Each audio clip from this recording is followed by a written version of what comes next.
Good afternoon, good evening, wherever you live. This is Joe Visconti, and I'm sitting in for Mark Schaftlein this afternoon and this evening. Got a beautiful day in America. I don't know where you're living, but boy, oh boy, is September nice.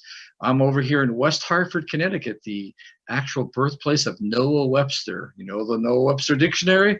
That's where I live. They say Connecticut is a land for education, and maybe so, but it's also a land of high taxes, Democrat control, and government unions.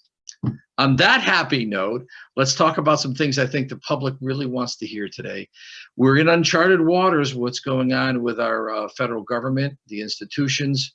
People are very anxious about watching the FBI do its, if you don't want to call them raids, let's just call them subpoenas, and meeting up clandestinely with people like Peter Navarro, Rudy Giuliani, taking their phones, Jeffrey Clark, Boris Epstein, and just a host of other people, and what I consider a fishing expedition without probable cause.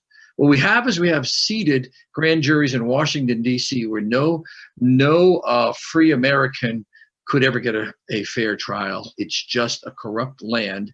And this is where the grand juries on a few different issues dealing with former President Trump are occurring.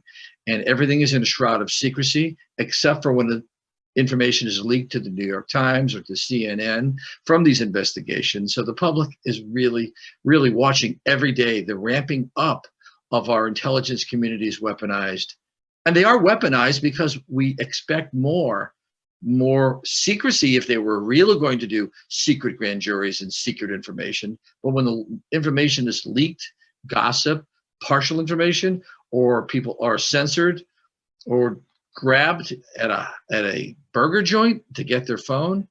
What's up with this? These are peaceful Americans in the Trump administration that have families, businesses, money, and there's no reason they can't knock on the door and ask for the phone at their home or call their lawyers. I think the FBI is really looking for anyone who had President Trump's cell phone and wants to grab their phone. We all know the president does not text. So what are they after if they're looking at the phones?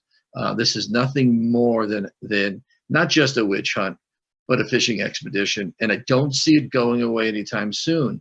We watched this going on when Trump was president with Roger Stone and Paul Manafort and a host of others prior to even the president being elected. So the FBI continually has been weaponized, no matter who the director has been. And this is not a good day in America. I can't see things going back to the way we were raised. And of course, we know J. Edgar Hoover played a lot of games, but people thought that the FBI was cleaned up after Hoover and wasn't blackmailing presidents or holding things against them or spying on Martin Luther King or John Lennon and all the things we knew about back then.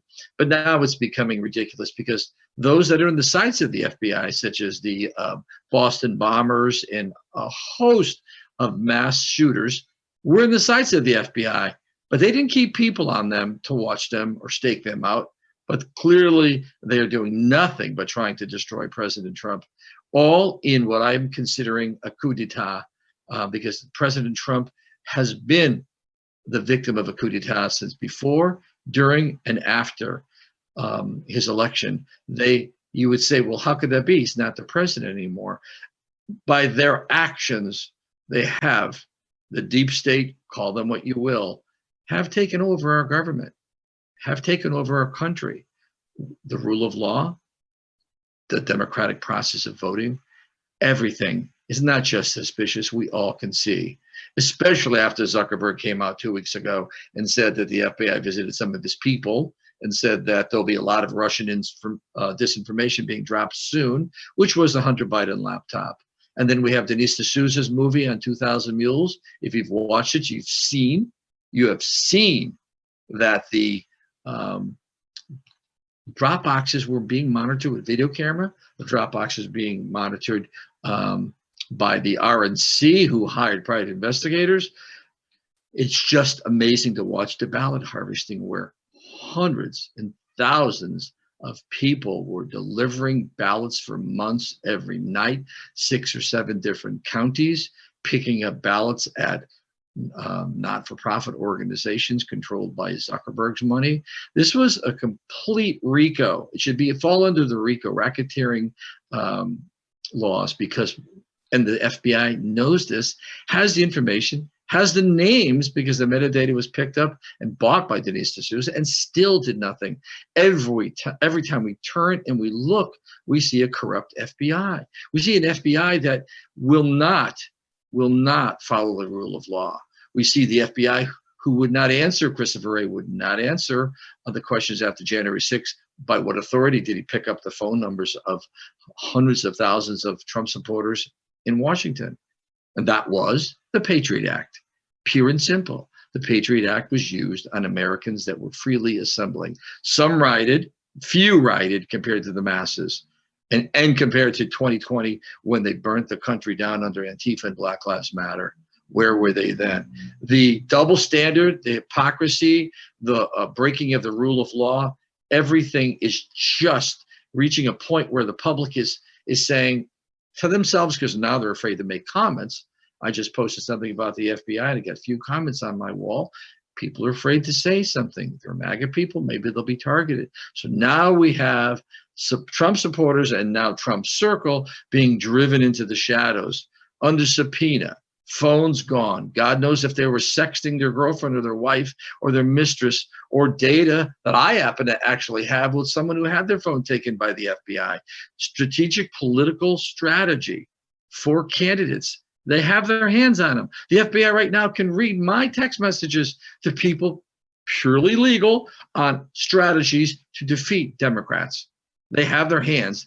And tell me, do you think that they won't, some of them in there won't let that data get leaked to the New York Times or to political operatives for the Democrat Party? You have to know it's happening. It's been happening. You have to realize it's going to be ramped up, because they don't want to lose their power in November. They will lose it, but worse than that, they will continue to weaponize internally. Then you have to ask yourself a question.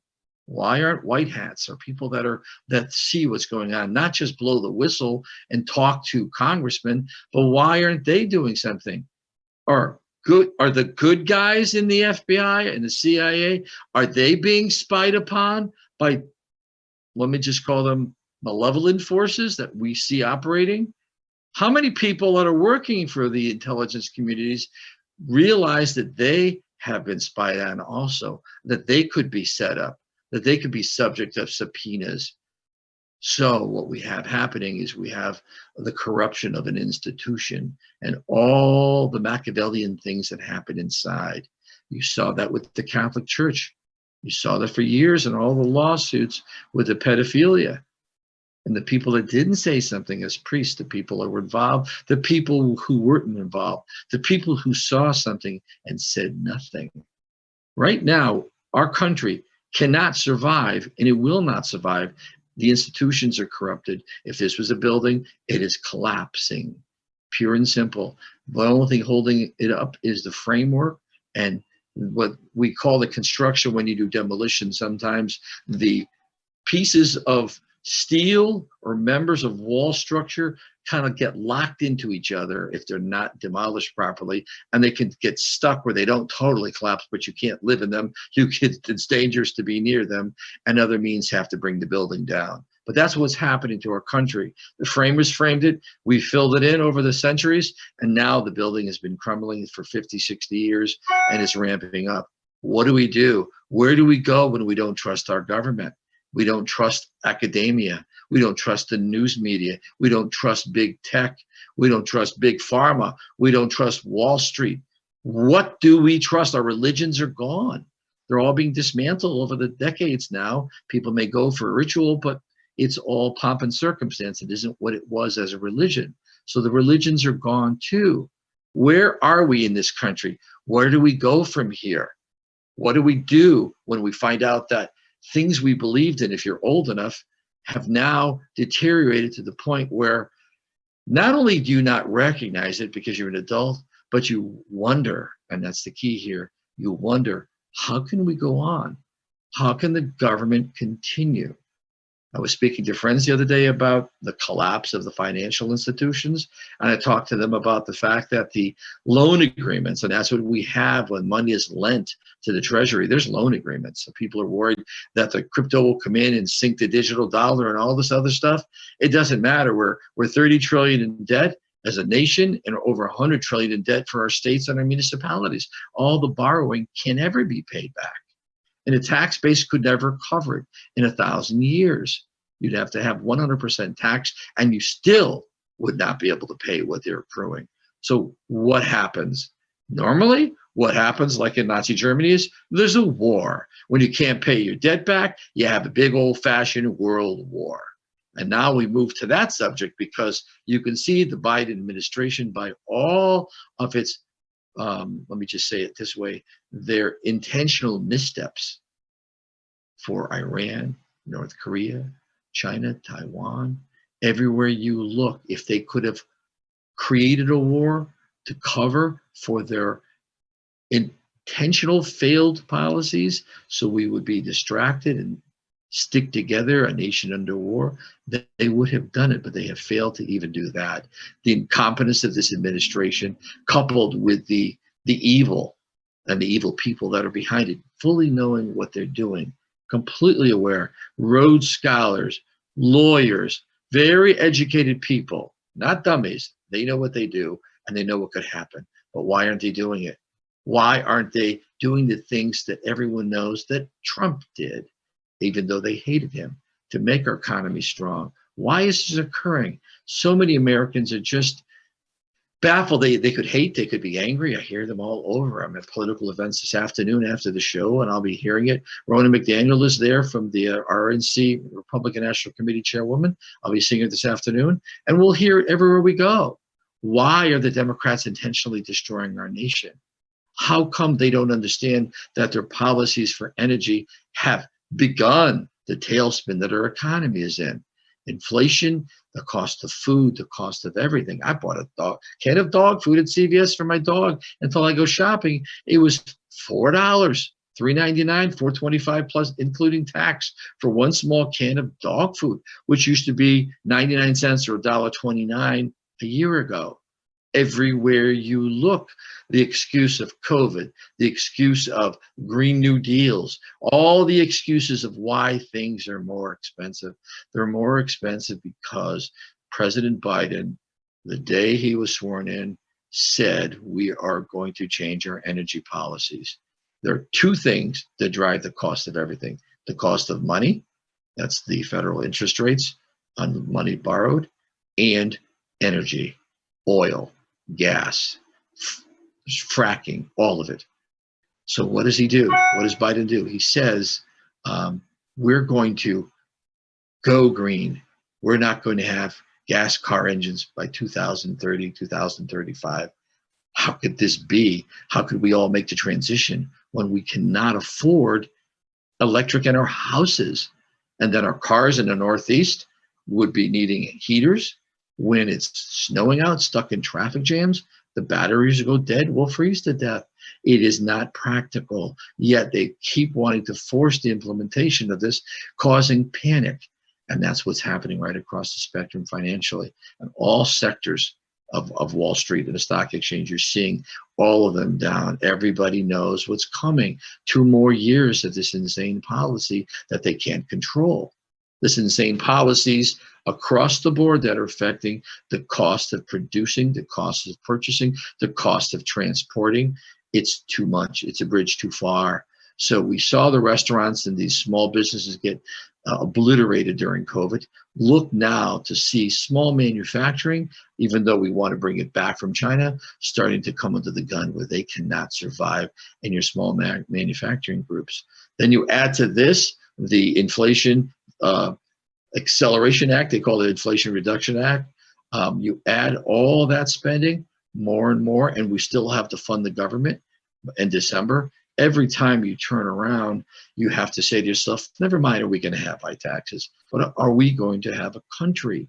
What is a nation? A set of laws, elected leaders, buildings that we own, tanks and armament? What is a nation? What truly is a nation? It is the will of the people that is united in love of country and direction of country. We're all going to the beach. It's a sunny Saturday, but the Democrats want us to stay home and hide in our basements. They don't want us to have any form of self-government, self-will, and happiness where we're not fearing the next bill that comes in the mail or the next grocery bill that when you're at the grocery store or the next increase at the gas pumps. Every time we turn around, we all know it was intentional. And this is very important. I know people listening out there have heard a lot of this before, but what you probably haven't thought of is the fact that what is the end game as they destroyed the country intentionally, the Democrats I'm speaking of, and Republican rhinos too, like Liz Cheney. What is their end game? What do they think will be okay? They think that the public is with them. They have the media and they have the polling and skewed polls to keep pushing them as favorable, or at least 50% favorable. And they go on these rig polls, these push polls, and they substantiate their actions and say, we're going to do this because polling suggests, and this is how they get away with it. The public is turned off. Most people don't want to hear this. If you're a political junkie, you're tuning in. But most people don't want the burden of what's coming in their consciousness. They can't handle it. And it's only for the strong of will, strong of heart, to not react, but to compose ourselves and try to fight back and broadcast to those Americans who don't want to hear it. And we need to do that word to mouth, because the media more and more every day, even Fox News, is more and more going left and left. And what is left? Left is nothing more than propaganda. So we have people that don't want to hear what's happening to them while it's happening. Those also in that group that don't want to agree that what they're experiencing, they're not experiencing. We really have mental illness at levels that are just beyond anything any of us could have ever imagined. How do we get back to sanity? How do we get back to, I don't just hate Trump? And understand this. They hated W. They hated Romney. They hated McCain. Romney and McCain couldn't take the heat, so they just knuckled over and joined the Democrats. Bush checked out and got out, but he joined them with his father and the rest of them in the Uniparty. But Reagan was attacked. Bush Sr. was attacked. W was attacked. Romney, McCain, and Trump. They've always been the subject of hate and animosity and violence from the left. This is nothing new. They're just getting bolder and bolder and bolder. They know there's no governing authority that will do anything. And if the cops try to do things, they'll lose their pensions and get sued and lose their lives and go home to wives who file for divorce, kids that don't go to college, and careers ruined. So the policies say they can't arrest people for these things, and then they fear for their own careers and livelihoods. Then we have lawlessness, as we saw on the Tucker Carlson show last night, more and more across the board. So you don't want to hear it. You want to refuse to believe it's happening to you. And those who do believe start to panic and want to run. Where? Out of the cities, into the woods, prepare for the end of times. This isn't it. The battle is in the consciousness. Our revolution, which we are undergoing right now, is a revolution of consciousness. Similar to what John the Baptist spoke about when he said, change the disposition of your heart, a new kingdom. Everything had changed. The public didn't understand it at the time. We're going through that in a level of consciousness. And many people don't want to remain conscious of their government, the actions, not just bad actions, insane actions that are going to prey on them and their children and their lives, and they're running. Like you see the elk or whatever in the Amazon River or the Nile River on all those videos when the alligator comes out and grabs the weakest or the one closest to the water and everyone flees. That's what you see happening in the herd. Or most of the public does not want to stay. And you've seen the other videos where they gang up some of these animals with horns and they fight off the lions and they stick together. And that's what we need to do. This is a revolution, pure and simple, a revolution in consciousness. Who wins this revolution? Those who speak the truth, which is based on reality and common sense. that know no matter how many times you say a policy could work, the war on drugs, the war on poverty, the war on the war on the war on, and yet billions and trillions get dumped in from our spending into cities, into these activities, and then we have an increase in the activities. Then you have to say to yourself, defund these policies, reward, and this is what needs to happen, reward competence, reward common sense, reward achievement. Don't lower the bar. Don't make everyone the same, contrary to their talents and their abilities, but reward achievement. And our government is doing the opposite of that, rewarding incompetence, rewarding failure. And anyone who achieves is a racist or a homophobe or a xenophobe or just a hater. And this is what we've been reduced to if you're an achiever. And then if you're white, you're considered completely with a white privilege. Nothing in the world says to you that you're going to be able to be white and not have to defend yourself. Why would we defend ourselves? We were born this way, or you were born whatever color you were. The racism has been the thing that's again being thrown and hurled at those that want to use common sense. You're born white or you're born black or brown or yellow by either God and or nature. Not because white people chose to be born white. It's our skin. In this particular life, this is what we are. What happened to the color of our skin doesn't matter. Martin Luther King, the character of our soul, the content of our character, all of it. What happened to it?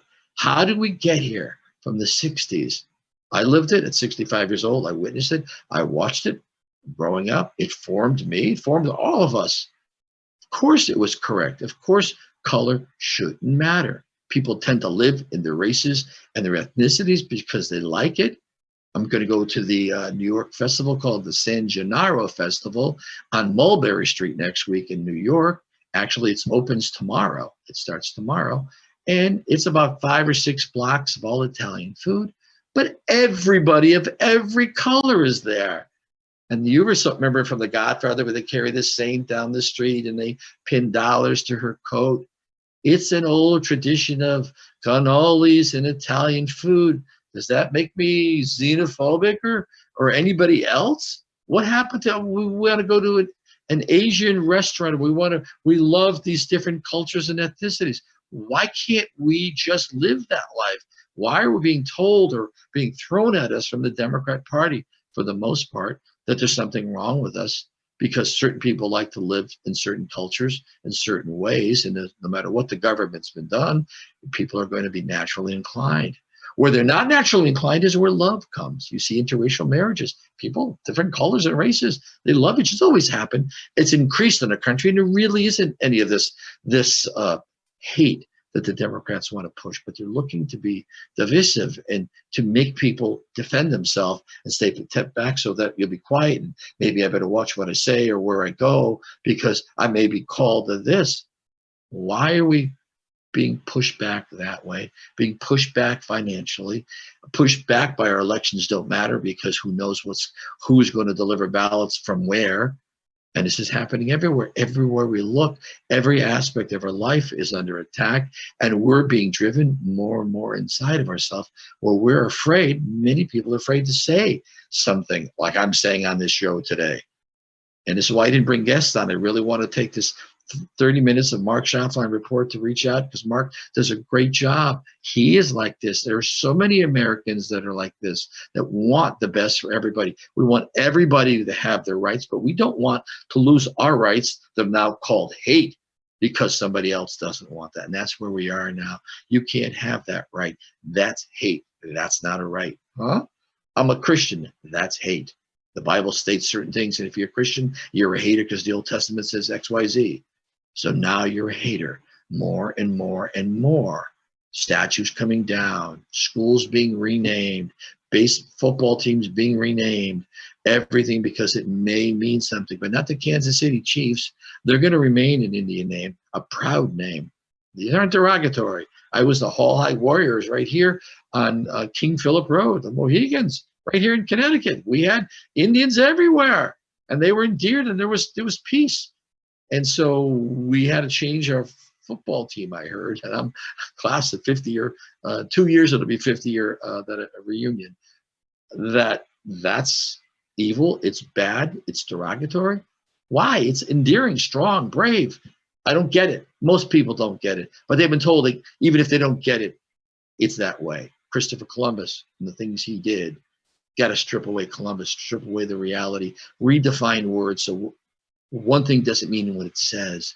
Rename, reclassify, tell everyone what to believe, what to think, how to think, and then be careful because next week we're going to change the meaning of more words and the meaning of more things that are in our culture that are bad and taboo. So watch what you watch where you visit, watch what festivals you go to, watch what you say. Everything may be xenophobic, racist, homophobic, you name it. Like Hillary Clinton said, it may be that you're a deplorable and you're full of these ugly perspectives and opinions. It's not true. Americans are good. Americans are good people. They love everybody. Everybody American wants everybody to love each other and have their free will to live their life and pursue happiness. But the division they would blame on Trump. And I want to mention this because it's very important right now. President Trump never hit anybody that didn't hit him first. He's always the nicest guy in the world. This is my friend. This is my friend. I know him. Bragging. This is my friend. So what happens when he's hit? He retaliates, but the news doesn't cover he's hit. They only cover he retaliates because they want President Trump to be a punching bag like Romney, McCain, W, his father. Not Reagan. Reagan was the only one that punched back in his time. And they wanted Trump to become a punching bag. It's not presidential to strike back out after someone slanders you and calls you filthy names and your supporters. And what the President Biden just did, call your supporters dangerous, a threat to democracy, a threat to the nation. Huh? And Trump wasn't going to fight back. And we agreed you must fight back. So he did come out, hit people on Twitter, anywhere, unless he was attacked. And he was attacked and attacked by everyone. And he pulled no punches. You knew where he stood. You hit him, he'd hit you back. Why? Why is this important? Because the individual, this was a war and a revolution about consciousness and about individualism. Trump is an individual, a wealthy individual that can say what he wants and do what he wants whenever he wants. It's free will. And he can do that. And they're looking to stamp out individualism. Anyone who would individually stand up, run for president, say what's on his mind, say the truth, back it up with hundreds of millions of dollars and take out their opponents, they can't have that. There can be no speaking of truth by an individual. Only propaganda put together by a group is allowed. It's the I and the we. And so we've watched for the last 6 to 7 years the I being attacked from all of us, which has always been attacked, but by our leader, the President Trump. This is what's been happening in America, and they haven't stopped, and they don't want to stop. And right now what they're doing is they're looking to take and put together a coalition of deep staters at every level and try to stop President Trump from running. Well, how? By subpoenaing and putting all of his circle, 35 people and more, in his inner circle to be under threat of subpoena, grand jury's investigation, so he can't launch for president. And they're also investigating his Save the America Pact, so they can freeze assets so he has no money and he has no crew, he has no team. This is what their plan, and they're running the plan in the activity. I'm going to close with this because this is very important. And this is very important. One of the only reasons he hasn't been picked up yet, because they clearly probably will even before the election, is if he puts out one truth, and a truth is like a tweet, except for it's on the Truth social platform instead of Twitter. And if he puts one truth out, as he did before January 6th, please show up to January 6th at the Ellipse. We're going to march to the Capitol. It's going to be wild. Contrary to what you may think, that he was trying to, I was there, so I know he didn't instigate, he closed peacefully. But if he puts a tweet out that says, I'm going to be arrested tomorrow at this location, could 1 million of you people that are MAGA please show up? 1 million will show up. Doesn't mean armed, doesn't mean kill, doesn't mean shoot. He can command 1 million people tomorrow. If he put the Truth Social, I'd get in my truck with 50 people behind me in their cars and trucks in Connecticut and go to wherever he said to go to support him. That's the power That is extreme power. It brings chaos in only because the roads, the institution can't handle it. If Trump is not indicted, it will be only because of that ability to put out a truth and summon millions of people tomorrow or this afternoon at will. That's how close we are to losing our nation. That's all that's left. That's all that is left for the individual right now is a truth social being put out, truth tweet, and the public hears it and goes to stand by him and let them perp walk him and then get angry because he will run for president and he will be president once again. Can't be stopped. Thank you so much for listening today. God bless everyone. God bless America. Be peaceful, pray, and pray for America. Thank you.